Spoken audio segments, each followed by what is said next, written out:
The KU football roster underwent a facelift in Lance Leipold's first full offseason as the KU football head coach. Gone are 20 plus players from a team last season that went 2-10 and defeated Texas. And the KU staff worked hard this offseason to bring in 11 new players, 7 of whom have experience playing in the Big Ten Conference. Now, KU will look to translate that borderline top 25 transfer portal class to a more competitive product on the field. KU last season struggled early on, but came on strong late in the year and got a win over Texas. And they'll look to carry over that momentum into year 2 of the Lance Leipold era. KU will start off the season with a very, very winnable game against Tennessee Tech at home on Friday, September 2nd. But after that, KU has a Big 12 game against West Virginia on the road the following Saturday. KU has never won in Morgantown and will take on a West Virginia team that will be in week 2 of the JT Daniels era, a former 5-star recruit. West Virginia also has a new look defense as well, and KU will look to adopt its run first style there in Morgantown. After that, KU has another tough game against a future Big 12 foe in Houston. Houston returns over 50% of its production from a 10-win team last year, and it will be another challenging game for KU early in the season. But KU will have a very, very winnable game the following week against Duke at home on September 24th.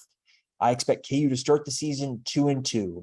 For KU, they opened Big 12 play with the game against Iowa State at home on October 1st.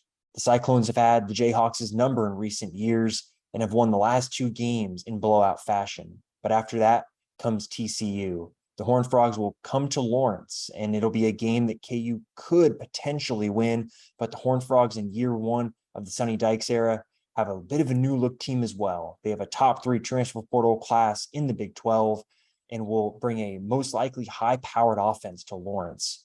After that comes a daunting stretch for KU. The Jayhawks travel to Oklahoma on October 15th to take on the Sooners, who are also in year 1 of the Brent Venables era.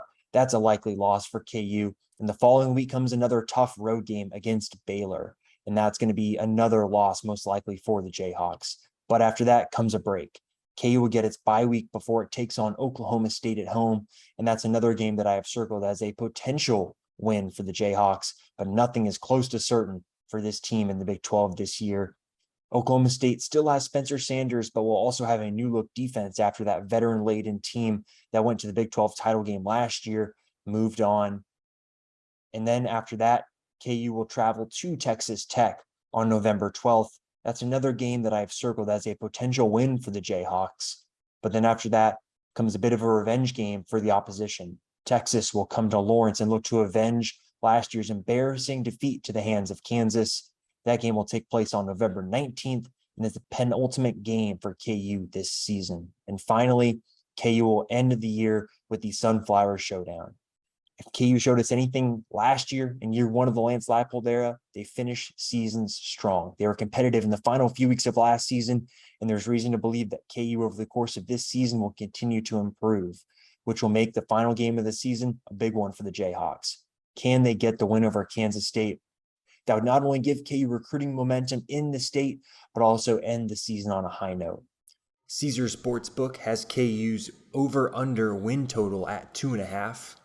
I see KU going over. I think the Jayhawks will win at least one Big 12 game after starting the season 2-2 and be more competitive in just about every game, which will show another step in the right direction for the Lance Leipold era of Kansas football.